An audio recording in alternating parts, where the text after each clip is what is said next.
આજે શ્રાવણ વદ ચોથ પાંચમ ભેગા છે. બુધવાર છે, તારીખ 13/8/2025 વર્ષ છે.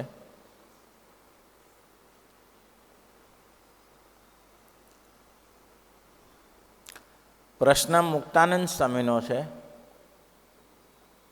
મુક્તાનંદ સ્વામીએ કીધું, વેદશાસ્ત્ર પુરાણ ઇતિહાસ બધા વાંચ્યા, એમાં એક જ વાત આવે છે, ભગવાનનું સગુણ સ્વરૂપ અને નિર્ગુણ સ્વરૂપ. અને એ ભગવાનનું સગુણ સ્વરૂપ કેવું છે અને નિર્ગુણ સ્વરૂપ કેવું છે એટલું જ નહીં, તે નિર્ગુણ સ્વરૂપની ઉપાસના કરીને ભગવાનના ભક્તને શું વિશેષ છે, શું વૃદ્ધિ થાય છે, અને સગુણ સ્વરૂપની ઉપાસના કરીને ભગવાનના ભક્તને શું લાભ થાય, કેટલો સમાસ થાય છે. પછી શ્રીજી મહારાજ બોલ્યા છે, નિર્ગુણ ને સગુણને સમજો છો? નિર્ગુણ સગુણ પેલું સમજી રાખવું પડે. જે ભગવાન અક્ષરાધિપતિ પુરુષોત્તમ નારાયણ છે, તે અક્ષરાધિપતિ એવા જે પુરુષોત્તમ નારાયણ તે અંતરજામી શક્તિએ કરીને આખા વિશ્વમાં વ્યાપક છે. એક અનંત કોટી, એક બ્રહ્માંડની અનંત કોટી બ્રહ્માંડમાં વિરાજમાન છે. કેવા તો કે અંતરજામી શક્તિએ કરીને. ઉદાહરણ, આ સૂર્ય એક જ જગ્યાએ છે, પણ સૂર્યની કિરણો દ્વારા આખા બ્રહ્માંડમાં વ્યાપીને રહ્યો છે. એક જ સૂર્ય છે કે બીજો છે? અમેરિકામાં બીજો સૂર્ય નથી, કે આફ્રિકામાં ત્રીજો નથી, એકને એક સૂર્ય છે, તે આખા બ્રહ્માંડને પ્રકાશ કરે છે. તો કે કંઈ હાથમાં આવે તો કે હાથમાં ના આવે, તો સૂર્યનારાયણ જાઓ તો ત્યાં સૂર્ય હાથમાં આવે, પણ તે જ કંઈ હાથમાં ના આવે.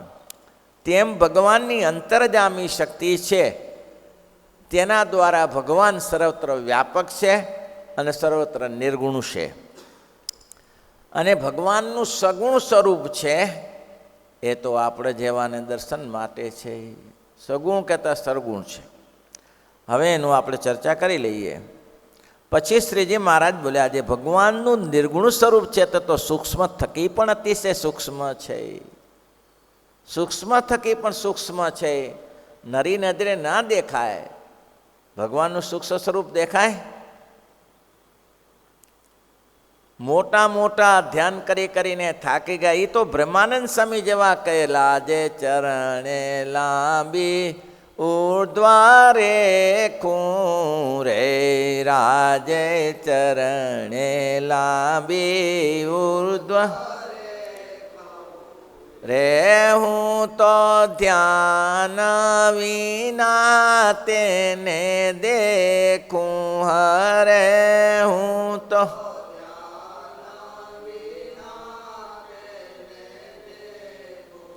વાલા મારી સુધ બુધ તે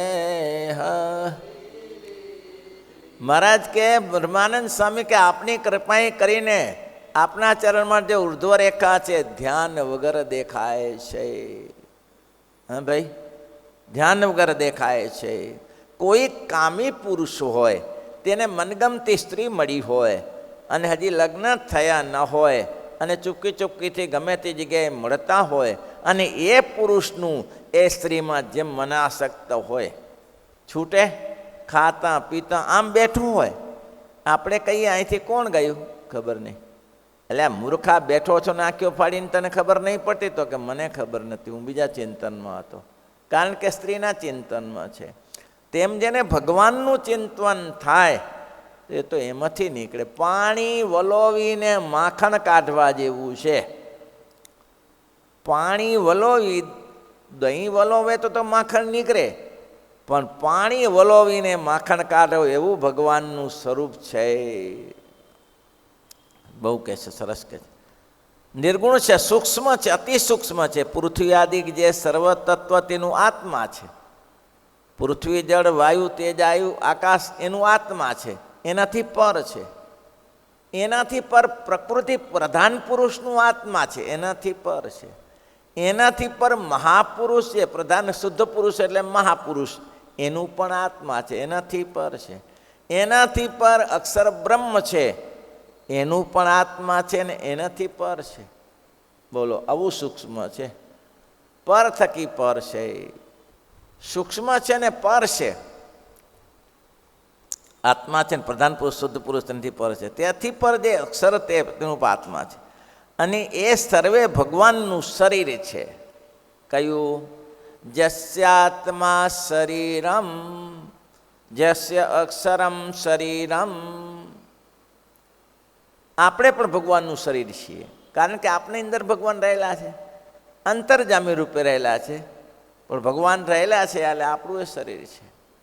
આત્મા આત્મા આપણું શરીર છે એ ભગવાનનું શરીર છે. આપણું આત્મા હો, શરીર નહીં.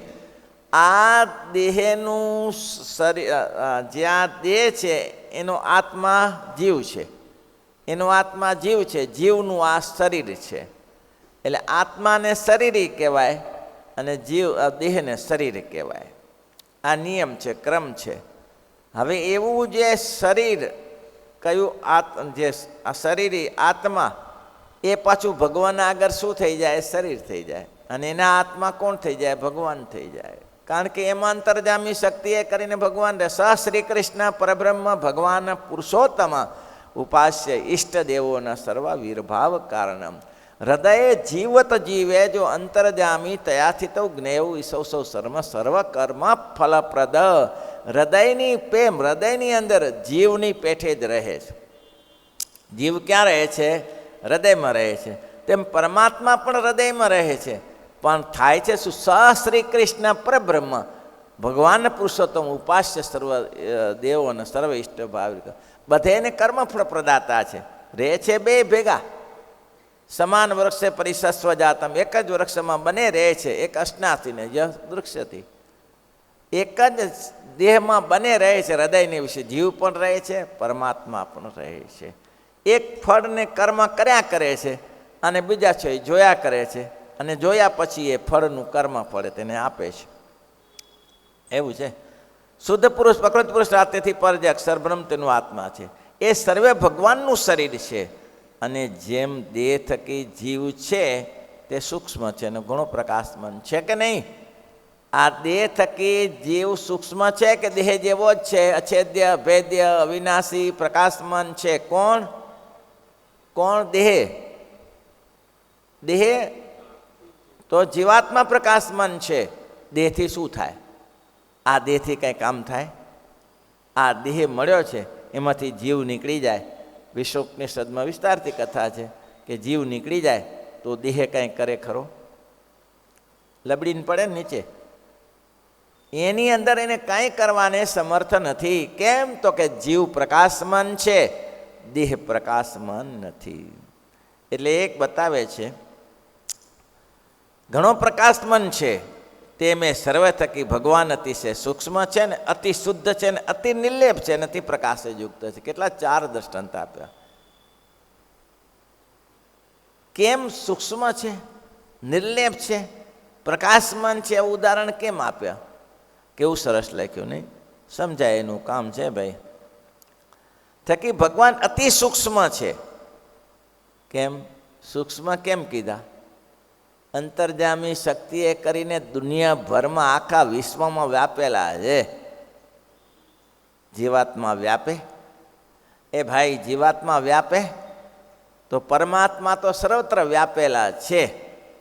જીવાત્મા પણ વાપી શકે, પણ મર્યાદામાં વ્યાપી શકે. મર્યાદા બહાર ના જઈ શકે. મર્યાદામાં વ્યાપી શકે. એ દોષોતાઈ હોય કે સચ્ચિદાનંદ હોય કે સંતદાસજી હોય, એ બધા કરી બતાવ્યું છે. તેની મર્યાદા હોય. ભગવાન અમર્યાદિત છે. એટલે પહેલો જ શબ્દ વાપર્યો કે અતિ સૂક્ષ્મ છે, અતિશય શુદ્ધ છે. કોઈ લાગે નહીં. સમર્થકો નહીં દોષ ગુસાઈ, સમર્થકો નહીં દોષ. સમર્થ તુલસીદાસની ચોપાઈ છે. સમર્થકો નહીં દોષ ગુસાઈ, સમર્થકો નહીં દોષ ગુસાઈ. રવિ પાવક સુર સરીકો નાહી રવિ પાવક સુર સરીકો ના. સમર્થને કોઈ દોષ નથી. કેવી રીતે તણ સમર્થ ગમે તે કરી શકે, એને દોષ ન લાગે. સુર સરી રવિ પાવક. નદી મળદા ખેંચી જાય, ઊંટિયા ખેંચી જાય મરેલા. પાણી અભડાય છે. ગંગાના જળમાં કેટલી ઘટડો પડતી હશે, પણ એ કંચન જેવું પાણી તમારે ત્યાં આવે છે ત્યારે ગંગાને ખાઈ જવાની તૈયારી છે. એ અભડાતી નથી. કેટલી કેટલી કેટલી આખા હિમાલયમાંથી ચડતી ચડતી આવે છે, પણ કેવું કાચ જેવું પાણી હોય છે. બરફ ઓગળેલું હોય ને કાચ જેવું પાણી હોય. અને લોકોએ એમ કહ્યું છે કે એ ગંગાનું પાણી જ તમે 2-5 વર્ષ સુધી બોટલમાં ભરી રાખો, કંઈ ન થાય. અને આ કૂવાનું પાણી ભરો, તળાવનું પાણી ભરો, વાસ મારી જાય. વાસ મારી જાય 100%. પણ ગંગાના પાણી લોકો 5-5 વર્ષ 10-10 વર્ષ સુધી છેલ્લે માણસ જાય ત્યારે મોઢામાં 2 બૂંદ નાખતા હોય છે, પણ શુદ્ધ છે, કાંઈ થાય નહીં. શુદ્ધ છે ને અતિ નિર્લેપ છે. પાછું કોઈનો લેપ ન લાગે. કેવી રીતે? જેમ નદીને કંઈ લેપ નથી લાગતો. નદી અભડાય છે ભાઈ, નદી અભડાય છે. નદીને કોઈ એમ કહે છે કે આ બળછટ લાગી ગયો છે આ નદીને, નદી ન અભડાય. સુરસરી, આકાશમાં સૂર્યનારાયણ ઉદય થાય છે. મળમૂત્રનું બધુંનું પાણી ગ્રહણ કરી જાય છે અને પાછું નાખે છે ને ઉપરથી. એ પાણી ક્યાંથી? ગટરનું પાણી નથી લેતો હોય. એ ગટરનું પાણી બાકી રાખે. સૂર્યનારાયણ એમ કહે છે તળાવનું જ પાણી લઈશ, ગટરનું નહીં ઉઠાડું. ગમે તેવી ગટરનું પાણી પર લઈને ઉપર ચડાવી દે છે. પાણી તો નીચેથી જ છે. કોઈ એવું માની ના લે કે પાણી બહારથી આવ્યું. અહીંયાનું ઉપરનું અહીંયા એવું જ છે. તો એ પાણી ઉપર ચડાવે છે. પણ કોઈ એમ કહે છે સૂર્ય દૂષિત થઈ ગયો. હા, સૂર્ય ખરાબ થઈ ગયો છે, અત્યારે મેલો થઈ ગયો, ગંદો થઈ ગયો. મહારાજ કે નિર્લેપ છે, એને કંઈ થતું નથી. જેમ સૂર્યને કંઈ થતું નથી, અગ્નિ હોય એમાં મળદા બળે છે. મળદા અગ્નિમાં બળે છે.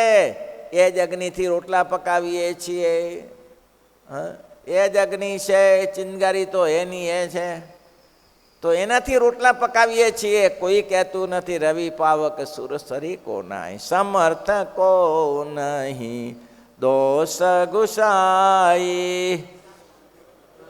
ઓ નહીં દોષ ગુસાઈ. રવિ પાવક સુર સરીખો નાહી. રવિ પાવક સુર સમર્થ કો નહીં દોષ ગુસાઈ. સમર્થ કો.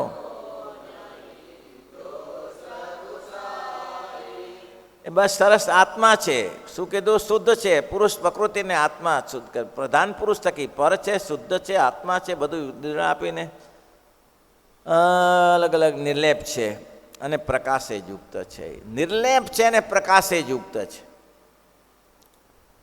સર્વત્ર પ્રકાશ ન હોય તો આપણામાં ક્યાંથી પ્રકાશ આવે? ભગવાન આપની પ્રેરણાનો પ્રકાશ ના આવે તો આ જીવને વિશે પ્રકાશ ક્યાંથી આવે ભાઈ? પ્રકાશે યુક્ત છે. જેમ આકાશ છે તે પૃથ્વી આદિ 4 ભૂતોમાં વ્યાપક છે, ને પૃથ્વી આ કે 4 ભૂતથી અસંગી છે. 4 ભૂતની ઉપાધિ આકાશને અડતી નથી. આ કોઈ એમ કીધું આકાશ ગંદો થઈ ગયો. થાય ગંદો આકાશ? આકાશમાં ડમરીઓ ચડે છે ને, તો આકાશ ગંદો ના થાય? આકાશને શું લેવા દેવા? એ તો વાયુ ગંદો થયો, વાયુથી ધૂળ ઉડી. આકાશ તો નિર્લેપ છે. આકાશને કોઈ દુર્ગંધ અડતી નથી, સુગંધ અડતી નથી, કોઈ રેત અડતી નથી, કાંઈ અડતું નથી. એટલે કે છે અડતી નથી. આકાશ તો અતિ નિર્લેપ થકો 4 ભૂતને વિશે રહ્યો જ છે. 4 ભૂતમાં રહ્યો તો છે ને. પૃથ્વીમાં આકાશ નથી, જળમાં નથી, તેજમાં નથી, વાયુમાં નથી. 4 ભૂતમાં રહ્યો છે. એને કોઈ અસર? આ તન દર્શન સરસ છે. જેમ અગ્નિને કંઈ થતું નથી, અગ્નિને કંઈ થાય નહીં. આકાશને કંઈ, જેમ સૂર્યને કંઈ થાય નહીં, એને કોઈ દોષ લાગતો નથી. નદીને કંઈ લાગતો નથી. તેમ આકાશ 4 ભૂતમાં રહ્યો છે. પૃથ્વી જળ તેજ વાયુમાં રહ્યો છે. એને અસંગી છે. એની સાથે જેમ આકાશ જેમ આકાશ ચાર ભૂતમાં અસંગી છે, એને કંઈ અસર થતી નથી, તેમ પરમાત્માને કોઈ અસર થતી નથી, નિર્લેપ છે. ચાર ભૂતની વિશે રહ્યો છે, તેમ પુરુષોત્તમ ભગવાન સર્વના આત્માપણે કરીને સર્વેને વિશે રહ્યા છે, પણ અતિશય નિર્વિકારી છે.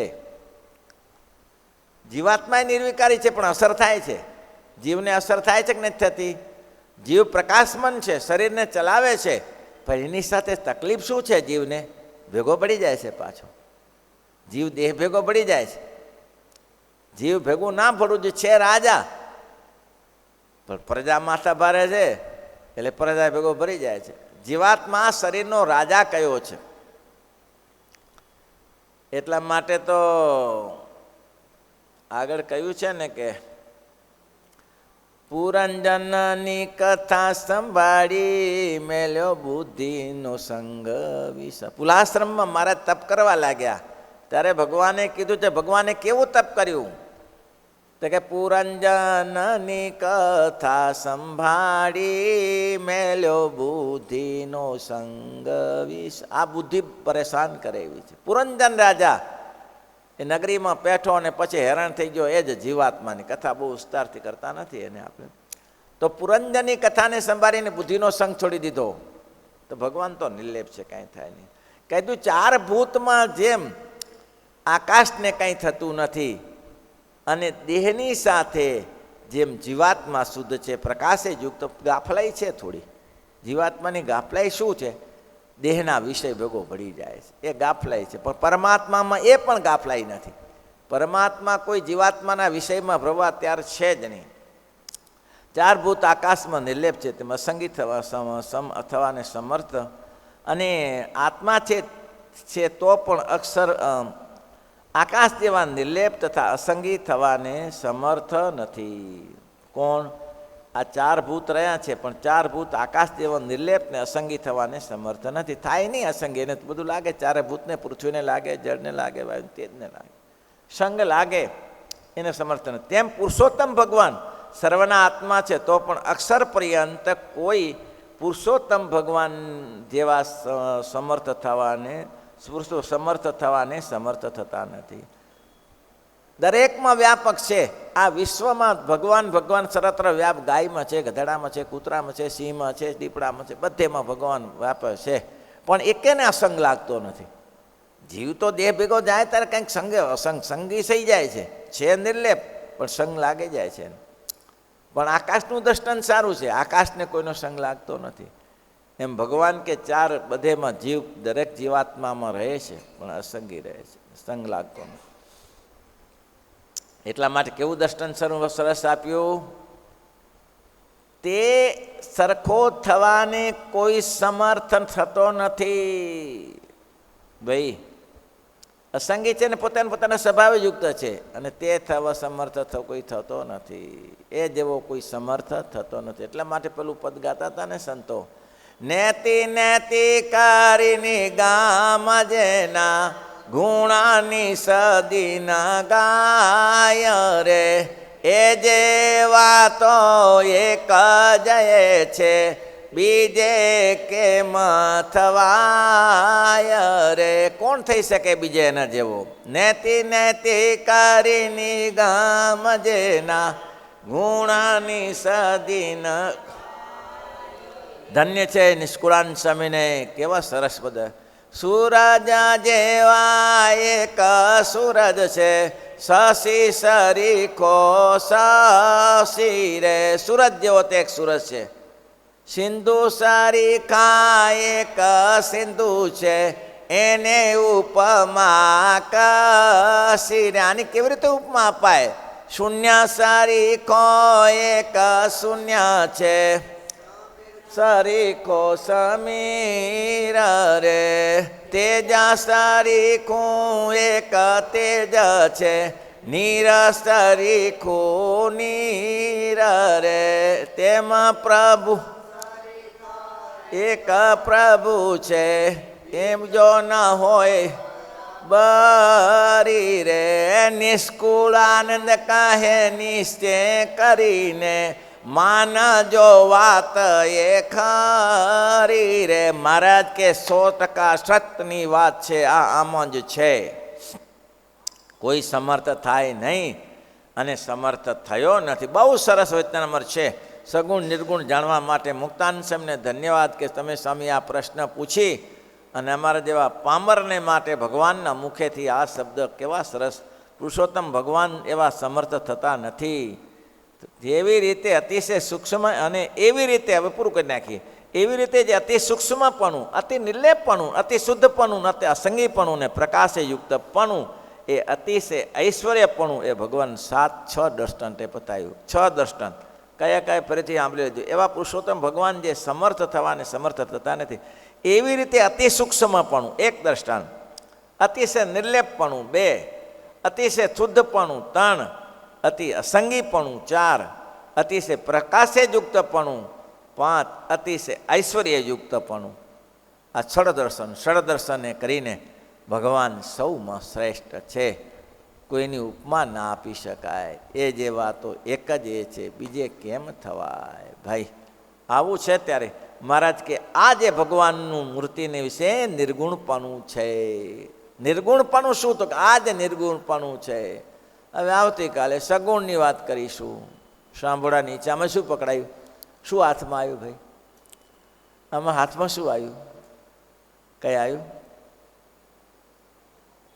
આવે એવું જ છે હાથમાં. તો સગુણ કહેતા સગુણ નિર્ગુણ, આ સગુણ નિર્ગુણ સ્વરૂપની વાત કરી દીધી. ભગવાન કે કેવા છે? સૂક્ષ્મ છે, અસંગી છે, નિર્ગુણ છે, પ્રકાશયુક્ત છે, ઐશ્વર્યયુક્ત છે. આ બધા ગુણો ભગવાનમાં છે, જીવમાં છે. જીવ લોભાઈ જાય છે, જીવ દેહની સાથે લોભાઈ જાય છે, એને ગમતું નહીં. તો અંતઃકરણ છે. મહારાજ કે અંતઃકરણ છે, જીવના કર્યા સિવાય કંઈ કરવા સમર્થ નથી. મન બુદ્ધિ ચિત્ત અહંકાર. પણ જીવ ભેગો ભળે ત્યારે જ કરે છે ને. તો એને મજા આવી જાય છે. ચાલો જઈએ પિક્ચર જોવા, આજે સાટા ખાવા, પેંડા ખાવા, એમાં લોભાઈ જાય. સરસ. શ્રીપતિમ શ્રીધરમ સર્વદે